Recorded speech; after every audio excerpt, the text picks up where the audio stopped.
What's up, everybody? It's your boy Shout Out Archangel, aka Style Brands, and you are watching Style Vlogs. Thank you again for tuning in. And what are we talking about today? I know the title is a little shocking, but why I am canceling Colombia. Not really canceling it because I still do business with Colombia. I get my hats made out there.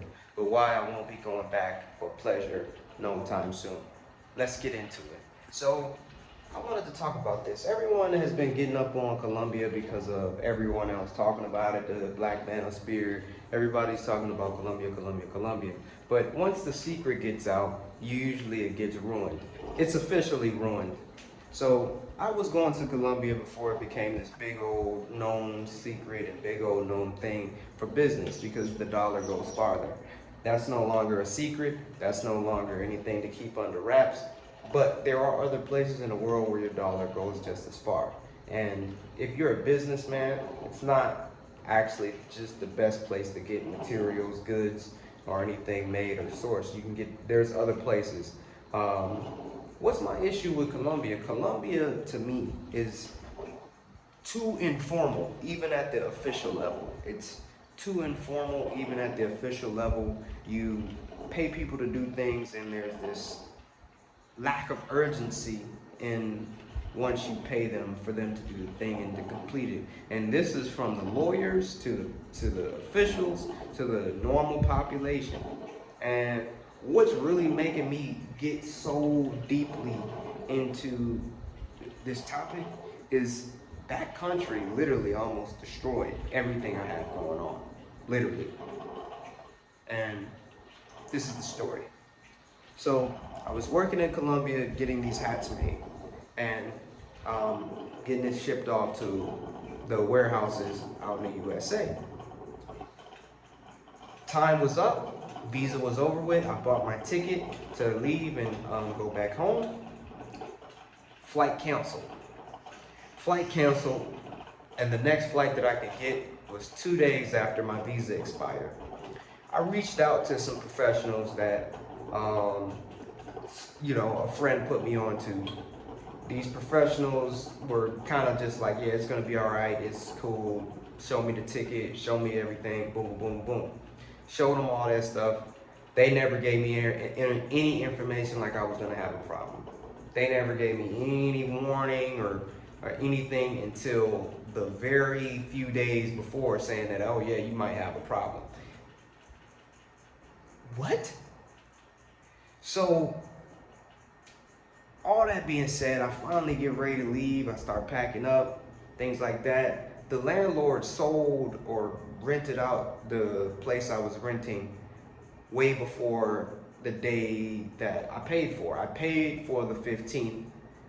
He sold it on the 9th because that was my flight. But I still paid for the 15th. So out of courtesy, I was kind of like expecting him, and I asked him to just hold it to the 15th. Wasn't held, but he had another apartment. He gave me another apartment, but he was mad about the place because the place wasn't cleaned up. I was paying double the rent, so I was expecting him to clean it up and not say nothing to me because I'm paying double rent. Like, why am I gonna clean up paying double your market value? That's literally like if I was in the United States, if you had a place that you were renting for $1,500, someone came and they were paying $3,000. So the dude that's paying $3,000 is not gonna clean up after himself. He's paying double the price you asked. Pay someone to clean up. So that was my whole issue with that. Finally get to the point where I am ready to go. Things are packed up. I'm good to go. I get to the airport. Bag is too heavy. Bag is too heavy. I came here with the bag like that. I had to take all my stuff out and put it in a trash bag, even though I paid for over an excess bag. I thought. Didn't understand what I was paying for. They said I paid for a separate bag, that I can't put it in the same bag. I have to put it in another bag. So I had to get a trash bag. I had to put all my stuff in a trash bag, and I'm walking through the airport holding my belongings in my hand in a trash bag, going through security like that. Cool. First, little embarrassment, not thinking nothing of it, thinking the next flight is gonna be smooth. I get to the connecting city, that I need to go to leave and get out of the country to go home. I get there, I get to Bogota to get out of there. That's when the calamity starts. So going to Bogota, my flight takes off at 1:20. I land at like 11:47. My flight was late landing. Get off, get all my stuff, go to get on to the next flight. Immigration stops me and it's like, hey man, yeah, you got a problem, dude. You got a real big problem, man. You 2 days over your visa. And I had the extension on my phone. I had an extension on my phone, but I was 2 days over the extension. They wouldn't accept the extension document that was on my phone, even though it had a scannable barcode. It's 2022. You can scan those barcodes through the phone. They was like, well, it's basically like this directly. If you don't come with me, you're not getting on this flight, you're not going home. 2 days over the visa, 2 days. They take me into this print shop. The print shop starts getting my documents and sending the emails to themselves. The print shop tells me for this one piece of paper, they need 90,000 pesos. 90,000 pesos is the equivalent of like $25 or $20. My check did not clear that day because it's before the day. It's like midnight, but it's still not cleared. It clears at like 2 a.m. So I have no money to do anything else because I paid so much to get the bags, to get the flights. I had a first class flight, all this different stuff, flight canceled. So I've been pulling money out of my, you know what, to go home. They take me into the immigration with a little paper because I just let the lady know I don't have that money, dog. I don't have it. I literally have nothing. I paid for three different rents. I paid 2 different flights. I paid for an extra bag. I still had to get a trash bag to put my stuff in. I don't have nothing left. So then they take me into the immigration and it's like, whatever.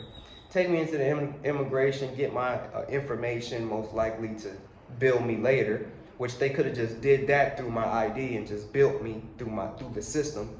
Like my information is accurate.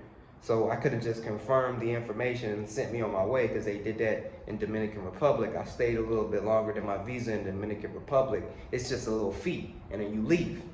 I don't know why Colombia doesn't have a system like that. It's way more efficient. You don't treat people that put $30,000 into your country like a criminal. You don't do that. So they get my information. I try to go to my flight. My flight is now at about 1 o'clock. Boarding stops 20 minutes before takeoff. The flight is 1:20. It's 1 o'clock. That place is all the way down the strip. I try to finally go through the immigration again. There's somebody in front of me. There's a bunch of other immigrations just talking and laughing. Instead of them acknowledging me and trying to help me, they just let me wait on the same attendant that led me to go to where I needed to go fill out papers and go through the little print shop. They led me to that same person. That person made me wait spitefully, like I did something evil, like I did something wrong in the country, like I disrespected someone, like I was just a bad person. Like no one gave me good service. I had a VIP flight. I put $30,000 into the country, but you treated me like that.